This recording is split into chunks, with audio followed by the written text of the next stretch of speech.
പത്രസമ്മേളനത്തിലേക്ക് എല്ലാവർക്കും സ്വാഗതം. നമ്മോടൊപ്പം ഇന്ന് പാർട്ടിയുടെ ആദരണീയനായ സംസ്ഥാന അധ്യക്ഷൻ ശ്രീ രാജീവ് ചന്ദ്രശേഖർജി ഉണ്ട്. ഒപ്പം ജനറൽ സെക്രട്ടറിമാരായിട്ടുള്ള Shri M T Ramesh, advocate Suresh എന്നിവരും നമ്മോടൊപ്പമുണ്ട്. ആദ്യമേ ശ്രീ രാജീവ് ചന്ദ്രശേഖർജി. എല്ലാവർക്കും നമസ്കാരം. ഞാൻ കുറച്ച് സമയം മുമ്പ് നമ്മുടെ ബഹുമാനപ്പെട്ട മുഖ്യമന്ത്രിയുടെ പ്രസ് വാർത്തയും സമരം അതിനെക്കുറിച്ച് ഞാൻ വായിച്ചു, കേട്ടു, കണ്ടു. അതിനെക്കുറിച്ച് കുറച്ച് കാര്യങ്ങൾ പറയാനുണ്ട്.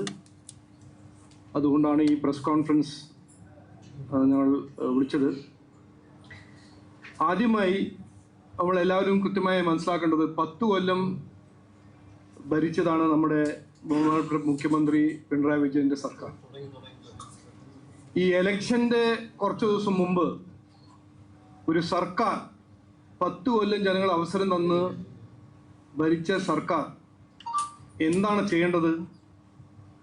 കഴിഞ്ഞ 10 കൊല്ലം ഞങ്ങൾ ഇന്ന കാര്യങ്ങൾ ചെയ്തു, നാടിനെ നന്നാക്കി, ജനങ്ങളുടെ ജീവിതത്തിൽ വ്യത്യാസം കൊണ്ടുവന്നു, നിങ്ങൾ തന്ന അവസരങ്ങൾ, ഞങ്ങൾ തന്ന വാഗ്ദാനങ്ങൾ ഞങ്ങൾ പാലിച്ചു, അതിൻ്റെ ഒരു റിപ്പോർട്ട് കാർഡാണ്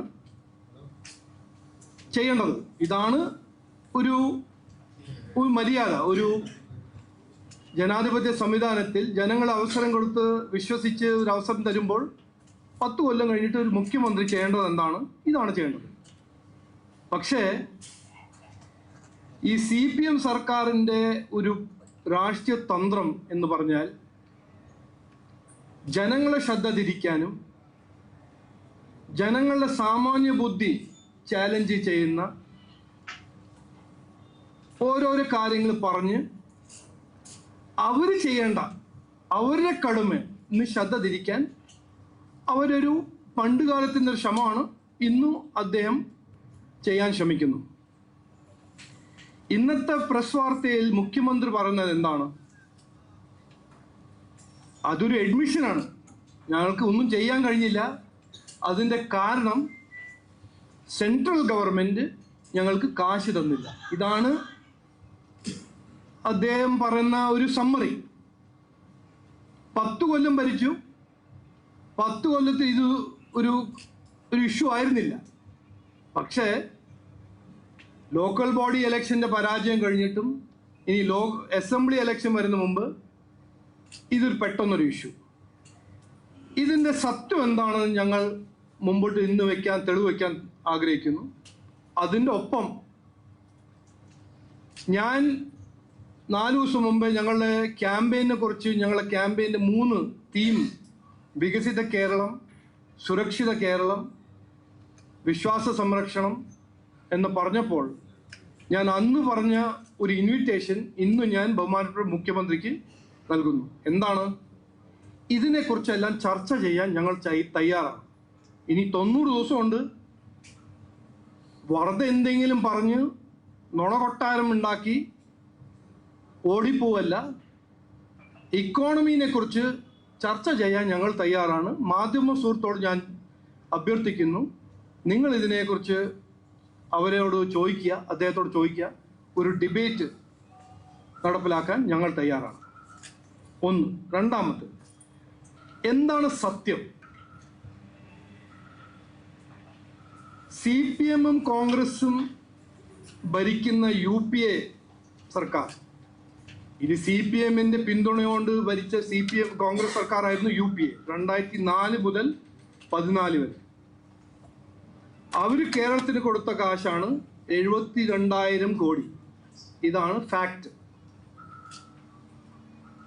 2014 ജനങ്ങൾ തീരുമാനിച്ചു, ഇനി കോൺഗ്രസ് ഈ നാട്ടിൽ വേണ്ട, രാജ്യത്തിൽ വേണ്ട, നരേന്ദ്രമോദിജിയുടെ സർക്കാർ വരണം. കഴിഞ്ഞ 10 കൊല്ലം നരേന്ദ്രമോദിജി കേരളത്തിന് വേണ്ടി എത്ര കാശ് കൊടുത്തു? 3,32,000 കോടി. ഇതാണ് സത്യം. അപ്പോൾ UPA ഭരിക്കുമ്പോൾ പിണറായി വിജയൻജി ഒരു സമരവും ചെയ്തില്ലല്ലോ. എന്തുകൊണ്ട്? ഇത് 4 ഇരട്ടി കാശ് നരേന്ദ്രമോദിജി, 4.5 ഇരട്ടി കാശ് നരേന്ദ്രമോദിജി കേരളത്തിൽ തന്നപ്പോൾ പിന്നെ എന്തിനാണ് കാശ് കിട്ടുന്നതെന്ന് പറഞ്ഞു? രണ്ടാമത്തെ ഫാക്ട്, പിണറായി വിജയൻജി മുഖ്യമന്ത്രിയാവുമ്പോൾ ആവുന്ന ദിവസം 2016 കേരള സംസ്ഥാനത്തിൻ്റെ കടം 1.4 ലക്ഷം കോടിയായി. ഇന്ന് 10 കൊല്ലം കഴിഞ്ഞിട്ട് നാടിൻ്റെ കടം 5 ലക്ഷം കോടിയായി. കടം 3 ഇരട്ടി, GSTP 2 ഇരട്ടി. അപ്പോൾ ഗവൺമെൻറ് ഓഫ് ഇന്ത്യ തന്ന 3.5 ലക്ഷം കോടിയും കടം 4 ലക്ഷം.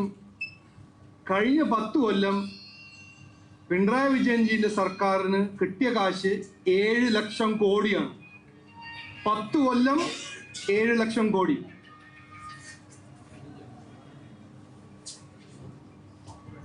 എന്നിട്ട് അതിന് ഫലം എന്താണ്? 7 ലക്ഷം കോടി ചെലവാക്കിയ സംസ്ഥാന സർക്കാർ തന്ന ഫലമാണ് നാടിലെ ഏറ്റവും കൂടുതൽ തൊഴിലില്ലായ്മ. രാജ്യത്തിൽ ഏറ്റവും കൂടുതൽ തൊഴിലില്ലായ്മയാണ് കേരളത്തിൽ. 30% തൊഴിലില്ലായ്മ, അൺഎംപ്ലോയ്മെന്റ്. രാജ്യത്തിൽ ഏറ്റവും കൂടുതൽ ഇൻഫ്ലേഷൻ, വിലക്കയറ്റം.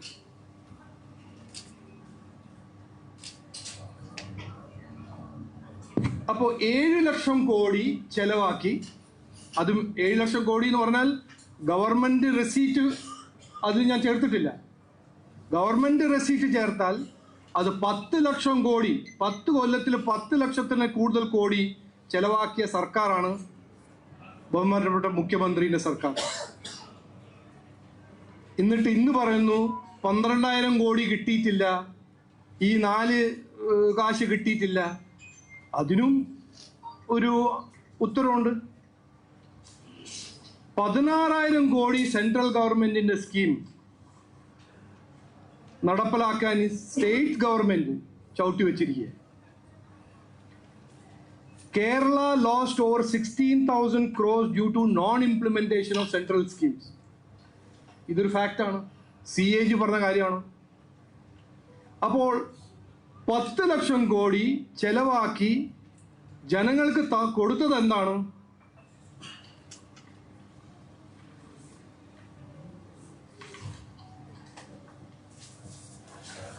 കിട്ടിയത് എന്താണ്?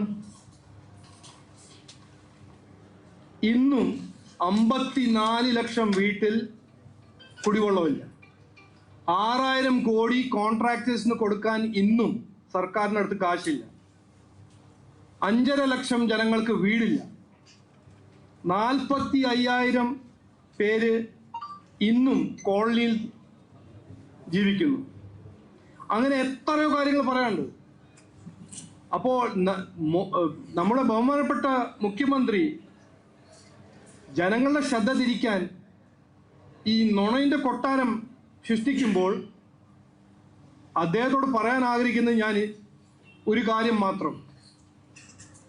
തെളിവുകൊണ്ട്, വസ്തുതയോണ്ട് ഞങ്ങൾ നിങ്ങളുടെ നുണ കൊട്ടാരം പൊളിക്കും. 10 കൊല്ലം മുമ്പേ നിങ്ങൾക്ക് ജനങ്ങൾ നിങ്ങളുടെ വാഗ്ദാനങ്ങൾ ജനങ്ങൾ വിശ്വസിച്ച് ഒരു അവസരം തന്നു, 2 അവസരം തന്നു.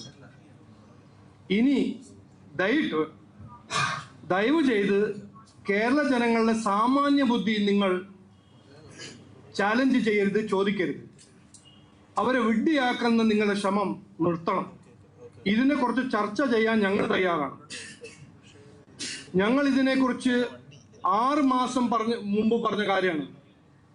കഴിഞ്ഞ 10 കൊല്ലം കേരള വീണ പതിറ്റാണ്ടായിട്ടാണ് ഞങ്ങൾ കാണുന്നത്. കേരളത്തിനെ നശിപ്പിച്ച ഒരു ദശകമായിട്ടാണ് ഞങ്ങൾ കാണുന്നത്. അത് ഇപ്പോൾ കൃത്യമായി വസ്തുതയും ഡേറ്റയും തെളിവുകൊണ്ട് ഞങ്ങൾ പുറത്ത് വന്നല്ലോ. ഇതെല്ലാം പുറത്ത് വരുന്നുണ്ടല്ലോ. അതുകൊണ്ടല്ലേ ഈ നാടകം. അപ്പോൾ ഈ നുണ കൊട്ടാരം തകർന്നു പോകുമ്പോൾ ഞാൻ ഒരു ഡയലോഗ് മുഖ്യമന്ത്രി 2015 പറഞ്ഞ ഡയലോഗാണ്. അദ്ദേഹം അന്ന് കോൺഗ്രസ് ചീഫ് മിനിസ്റ്ററോട് പറഞ്ഞ ഡയലോഗാണ്. നിങ്ങൾക്ക് മുഖ്യമന്ത്രി കസേരയിൽ ഇരിക്കാൻ അർഹതയില്ല. ശകല ഉളുപ്പുണ്ടെങ്കിൽ രാജിവെക്കണം. ഇത് രണ്ടും എൻ്റെ ഡയലോഗല്ല, ബഹുമാനപ്പെട്ട മുഖ്യമന്ത്രിയുടെ ഡയലോഗാണ്. നന്ദി.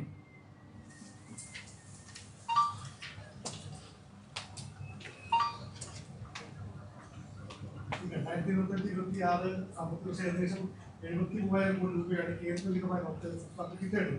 നിലവിലത് ഏകദേശം 34,000 എന്നുള്ള കണക്കിലേ ഉള്ളൂ. അത് കേന്ദ്രത്തിൽ ലഭിക്കേണ്ടത് യാഥാർത്ഥ്യം തന്നെ. ഞാൻ പറഞ്ഞില്ലേ, ഇതൊരു ഹാഫ് ഫാക്ട് പറഞ്ഞാൽ അതൊരു പുതിയ ഒരു ഫുൾ സത്യമാവില്ല. കേന്ദ്ര സർക്കാർ 9 കൊല്ലം ഞാൻ പറഞ്ഞ കാശ് പറഞ്ഞല്ലോ, അതിലാർക്കും ഒരു ഡിസ്പ്യൂട്ട് ഇല്ലല്ലോ. പക്ഷേ കേന്ദ്ര സർക്കാർ ഫൈനാൻസ് മിനിസ്റ്ററും പറഞ്ഞിട്ടുണ്ട്, ഒരു രീതിയുണ്ട്, നിങ്ങൾ യൂട്ടിലൈസേഷൻ സർട്ടിഫിക്കറ്റ് അയക്കണം, ഓഡിറ്റ് ചെയ്യണം. ഞാൻ ഇതിനെക്കുറിച്ച് ആദ്യം പറഞ്ഞ ഒരു കാര്യമാണ്, ഇന്നും ഇവിടെ സപ്ലൈകോന്റെ ഓഡിറ്റ് 5 കൊല്ലമായിട്ട് നടന്നിട്ടില്ല. ഓഡിറ്റ് ചെയ്യില്ല, കാശ് ചെലവാക്കേണ്ട കാശ് എവിടെ ചെലവാക്കി എന്ന് പറയാൻ ഡേറ്റ കൊടുക്കില്ല, യൂട്ടിലൈസേഷൻ സർട്ടിഫിക്കറ്റ് കൊടുക്കില്ല. പിന്നെ അത് അവിടെ എന്താ ഒരു സഖാമാരുടെ ബാങ്കാണോ സെൻട്രൽ ഗവൺമെന്റ്? അവിടെ ഒരു രീതിയുണ്ട്, ഒരു മെത്തേഡ് ഉണ്ട്. ആ പ്രോസസ്സ് ഫോളോ ചെയ്യാൻ നിങ്ങൾക്ക് കഴിയുന്നില്ല. എന്തുകൊണ്ട് കഴിയുന്നില്ല? കാരണം ആ കാശ് നിങ്ങൾ ഡൈവേർട്ട് ചെയ്തിട്ടുണ്ട്. അതാണ് സത്യം. അപ്പോൾ ഞാൻ ആഗ്രഹിക്കുന്നത് ഈ പ്രസ് കോൺഫറൻസ് വഴി ഒരു ചർച്ചയല്ല. ഞാൻ ഇന്നൊരു ഡയറക്റ്റ് ചാലഞ്ച്, ഒരു വെല്ലുവിളി മുഖ്യമന്ത്രിയോട്, നിങ്ങളൊരു ഡിബേറ്റ് ചെയ്യൂ. എല്ലാ ഫാക്ട് നിങ്ങളുടെ അടുത്തുള്ള കയ്യിലുള്ള എല്ലാ ഫാക്റ്റും കൊണ്ടുവന്ന് എൻ്റെ ഒപ്പം ഒരു ഡിബേറ്റ് ചെയ്യാൻ ഞാൻ ഒരു ചാലഞ്ച് ആയിരുന്നു. മാധ്യമ സുഹൃത്തുക്കളെ ഇൻവൈറ്റ് ചെയ്യൂ. നിങ്ങൾ ലൈവ് ആയിട്ടൊരു ഡിബേറ്റ് നടത്താൻ ഞങ്ങൾ തയ്യാറാണ്. സത്യം ആര് പറയുന്നു, ഈ നുണയുകൊണ്ട് ജനങ്ങളെ ശ്രദ്ധ തിരിക്കാനും ജനങ്ങളുടെ സാമാന്യ ബുദ്ധി ചാലഞ്ച് ചെയ്യുന്ന രാഷ്ട്രീയം ആര് ചെയ്യുന്നു എന്ന് കൃത്യമായി അതിൻ്റെ വ്യക്തത ജനങ്ങൾക്ക് മനസ്സിലാവും.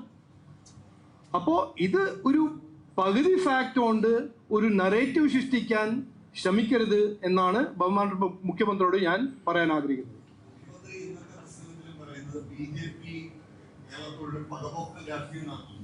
മറ്റൊന്ന്, ഈ കടമെടുപ്പ് കഴിഞ്ഞ സ്ഥാനമന്ത്രി വാർത്താ സമരത്തിന് കാരണമായിട്ട് പറയുന്നത് ഒറ്റയടിക്ക് അവസാനത്തെ 3 മാസം എടുക്കാവുന്ന കടമെടുപ്പ് പരിധി വെട്ടിക്കുറച്ചു. ഈ വർഷം തന്നെ 17,000 കോടിയുടെ കടമെടുപ്പ് പരിധിയാണ് കടമെടുപ്പിന്റെ തുക വെട്ടിക്കുറച്ചു. അപ്പൊ ഈ സഹായത്തിനപ്പുറത്തേക്ക് സ്റ്റേറ്റിന് കടമെടുക്കാവുന്ന തുകയും വെട്ടിക്കുറയ്ക്കുന്നതിനുള്ള പരാതിയാണ് സ്റ്റേറ്റ് ഗവൺമെന്റിനുള്ളത്. അല്ല, അതല്ല ഞാൻ പറഞ്ഞത്. ഇതൊരു പരാതിയായിട്ട് അദ്ദേഹം പറയുന്നത്. പക്ഷെ സത്യം എന്താണ്, ഇങ്ങനെ ഒരു കടമെടുക്കുന്ന ഒരു സംസ്ഥാനം ഈ ഇന്ത്യയിൽ ഇല്ല. കർണാടക പോലെ ഒരു ഇക്കോണമി 8 ലക്ഷം കോടിയാണ് അവിടെ കടം. കേരള പിണറായി വിജയൻജി മുഖ്യമന്ത്രി ആവുമ്പോൾ 1.4 lakh crores ആയിരുന്നു ടോട്ടൽ കടം. ഇന്ന് അത് 5 ലക്ഷം കോടിയാവുന്നു. അപ്പൊ കടം 92% ഇന്ന് കേരളത്തിന്റെ ബഡ്ജറ്റ് പോകുന്നത് എന്തിനാണ്? ഡെറ്റ് സർവീസും ഇൻട്രസ്റ്റും. 8% മാത്രമേ ഉള്ളൂ ഡെവലപ്മെന്റിനും വികസനത്തിനും, ആശുപത്രി ഉണ്ടാക്കാനും, ആരോഗ്യ മേഖലയ്ക്കും, വിദ്യാഭ്യാസം. പിന്നെ ഇനി കടം എടുത്താൽ ആരുടെ തലയിലാണ് ഈ കടം പോകുന്നത്? വരാൻ പോകുന്ന തലമുറയുടെ തലയിലല്ലേ? 100% പിന്നെ ഡെറ്റ് സർവീസിനാണോ ബഡ്ജറ്റ് നമ്മൾ സ്പെൻഡ് ചെയ്യേണ്ടത്? വികസനം വേണ്ടേ? ആരോഗ്യ മേഖലയിൽ തകർന്നു കിടക്കുന്ന ആരോഗ്യ മേഖലയിൽ ആശുപത്രിയും മരുന്നെല്ലാം നമുക്ക് അതിന് കാശ് വേണ്ടേ? വിദ്യാഭ്യാസ മേഖലയിൽ പിന്നെ എഡ്യൂക്കേഷൻ മന്ത്രി തന്നെ പറഞ്ഞു, ശിക്ഷാ മന്ത്രി തന്നെ പറഞ്ഞു 75% സ്കൂൾ അൺസേഫ് ആണെന്ന്. അതിന് ചെലവ് ചെയ്യാൻ കാശ് വേണ്ടേ?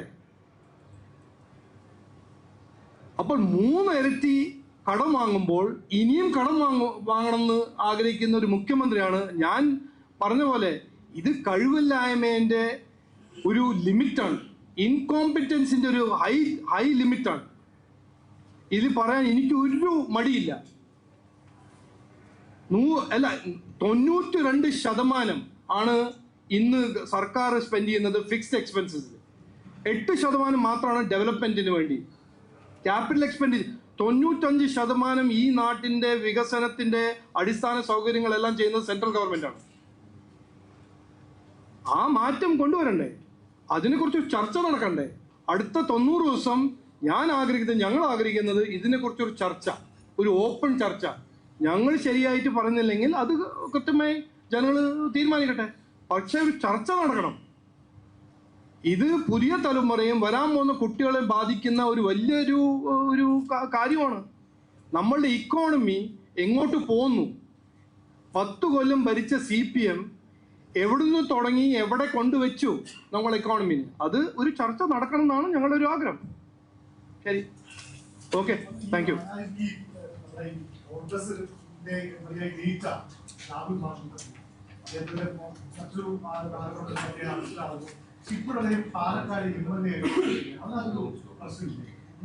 അല്ല, നോക്കൂ, ഈ രാഹുൽ മാൻകൂട്ടത്തിനെ കുറിച്ച് ഞങ്ങളെല്ലാം ആദ്യം പറഞ്ഞ കാര്യങ്ങൾ ഇന്നും പറയുന്നു.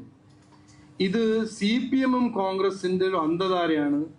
എങ്ങനെയെങ്കിലും ആ രാഹുൽ മാൻകൂട്ടത്തിനെ ഒരു വശത്ത് സംരക്ഷിക്കുക, മറ്റേ വശത്ത് ഇതിന് ഈ ഒരു ന്യൂസ് ഐറ്റമിനെ എടുത്ത് ജനങ്ങൾ ശ്രദ്ധ തിരിക്കുക. ഇത് എന്തിനാണ് ഇന്നലെ അറസ്റ്റ് ചെയ്തത്? ഇത് 4 മാസം മുമ്പ് ചെയ്യേണ്ട കാര്യമല്ലേ? എന്തിനാണ് FIR ഫയൽ ഇത്ര ലേറ്റ് ആയത് ചെയ്തത്? ലോക്കൽ ബോഡി ഇലക്ഷന്റെ 4 ദിവസം മുമ്പ്. ഇതെല്ലാം ഞാൻ ഏറെ ബഹുമാനത്തോട് പറയണേ, ഇതുവരെ നടക്കുന്ന രാഷ്ട്രീയത്തിൽ ജനങ്ങളെ വെടിയാക്കാനും ജനങ്ങളെ ശ്രദ്ധ തിരിക്കാനും ജനങ്ങളുടെ സാമാന്യ ബുദ്ധി ചാലഞ്ച് ചെയ്യുന്ന രാഷ്ട്രീയമാണ് ഇവർ ചെയ്യുന്നത്. രാഹുൽ മാൻകൂട്ടം 4 മാസം 5 മാസം മുമ്പേ FIR ഫയൽ ചെയ്ത് അറസ്റ്റ് ചെയ്യേണ്ട ആളായിരുന്നു. കോൺഗ്രസ് പാർട്ടിയിൽ നിന്ന് എക്സ്പെൽ ചെയ്യേണ്ട ഒരാളായിരുന്നു, വ്യക്തിയായിരുന്നു. എന്നിട്ട് ഒന്നും ചെയ്തില്ല. ഇവര് CPM-ഉം കോൺഗ്രസും ഇത് ഉപയോഗിച്ച് ചില പൊളിറ്റിക്കൽ പോയിന്റ്സ് സ്കോർ ചെയ്യാൻ നോക്കുന്നു, ജനങ്ങളുടെ ശ്രദ്ധ തിരിക്കാൻ നോക്കുന്നു. ഞാൻ അത് ആദ്യം മുതൽ മെയിൻറ്റെയിൻ ചെയ്യുന്ന കാര്യമാണ്. ഇന്നും അതന്നെ റിപ്പീറ്റ് ചെയ്യുന്നു. Thank you.